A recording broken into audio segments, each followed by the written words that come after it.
Hi everyone. Now that we've finished chapters 12.1 to 12.5 on surds, we're going to start on a slightly different topic, although it is related, a topic called indices. I'll explain a little bit more about how indices and surds relate in another class, another video, but for today we'll just look at some index laws. It seems a little bit abstract, these sorts of things. We're just learning nuts and bolts, we're just learning skills, but hopefully it will be a little bit more applicable later on. Now this could be an interesting class because I'm video, because I'm actually filming it right next to the drama room, and sometimes in the drama room it gets a little bit crazy, so we'll just have to see how we go. Now there's a bunch of index laws that we need to remember, or you need to learn for this topic. So I think there they all are there. Now I'm going to sort of walk through them in a little bit, and then I'm going to show you a couple of examples after that. But let me just start on the first one. Now, an index or an indice is basically just another name for power. So that's what we're going to be looking at here. So if I have two numbers, or two items, two objects that are multiplied by each other, they're the same thing. So it's a to the power of m times a to the power of n.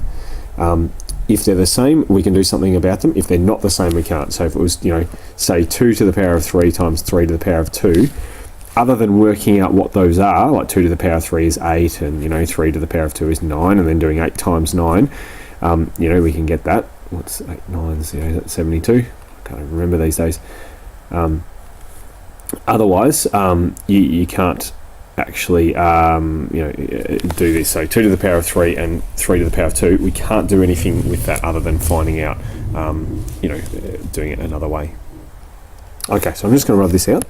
So I'm going to go back to dealing with what I had before, a to the m times a to the n. Now let me just give you an example of that. So it's, say a to the 3 times, sorry, not a to the 3, we'll say 2 to the 3 times 2 to the 2.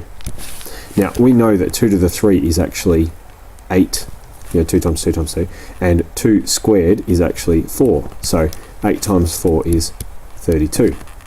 Now we can write 32 in 2 to the power of something.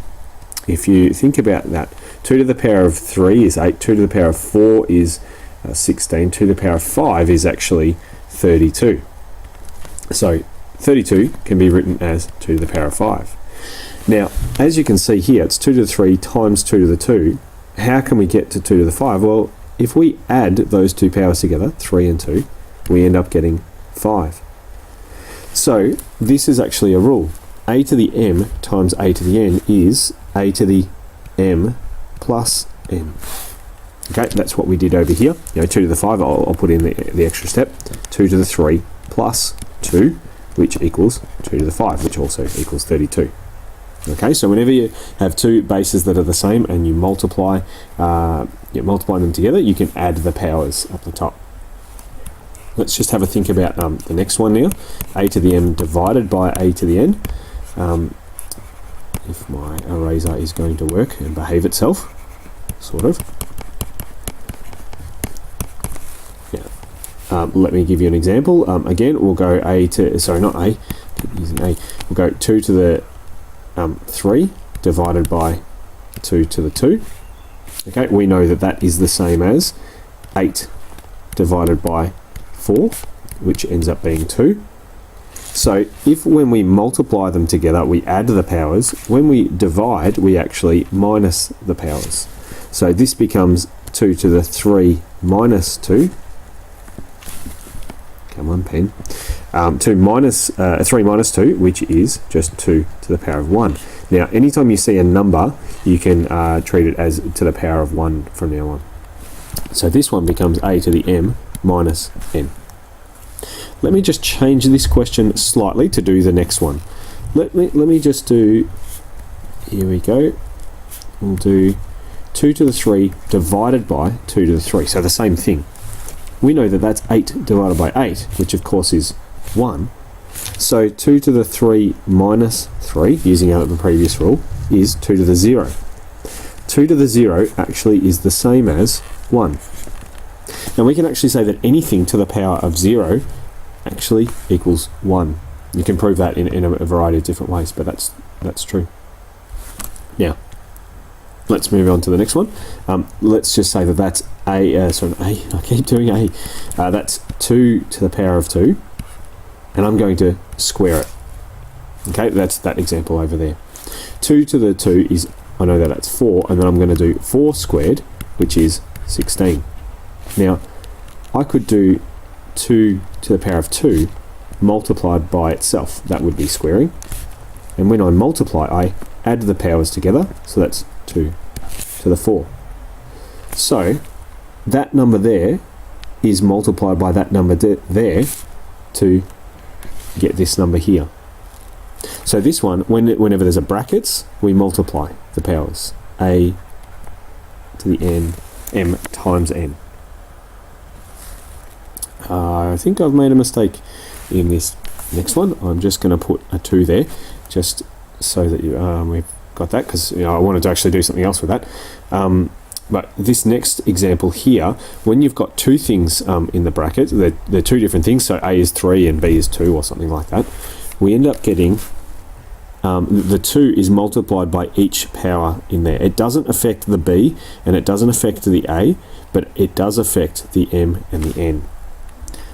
So like an example of that, I'll get rid of this for a second. Make my eraser a little bit bigger.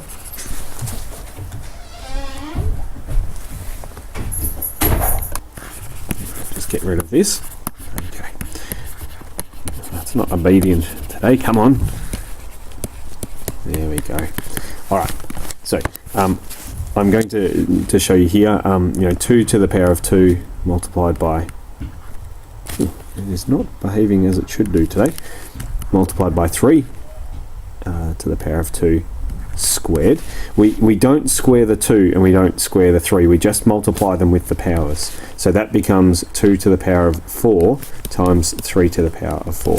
Okay, it's not 4 to the power of 4 and it's not 9 to the power of 4 because we don't touch those numbers. We've already touched them, I guess, by multiplying the powers together. So I'll get rid of that.